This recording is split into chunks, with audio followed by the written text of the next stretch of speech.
Pasca pengunduran diri Menteri Pertanian Syahrul Yassin Limpo, Mensesnek menyebut belum ada arahan dari Presiden terkait siapa yang akan menggantikan posisi Menteri Pertanian. Mensesnek Pratikno memastikan akan segera melaporkan surat yang diterima kepada Presiden Joko Widodo. Terkait dengan siapa dan dari partai mana calon pengganti Syahrul Yassin Limpo, Mensesnek menyebut belum ada arahan dari Presiden. Yang jelas, Istana akan segera mencari pengganti Syahrul Yassin Limpo sebagai Menteri Pertanian.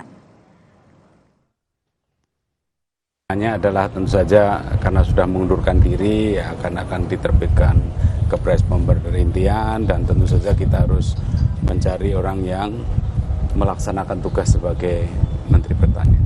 Apakah akan di-handle Wamen dulu, Pak? Nanti dulu kan itu nanti keputusan Bapak Presiden ya. Katanya PDIP bakal mengisi kursi Mentan itu gimana, Pak? Oh, kita kan ini kan surat aja baru kita terima, tentu saja saya akan melaporkan dulu ke Pak Presiden, nanti tindak lanjutnya kami kabarkan segera. Ya, thank you ya.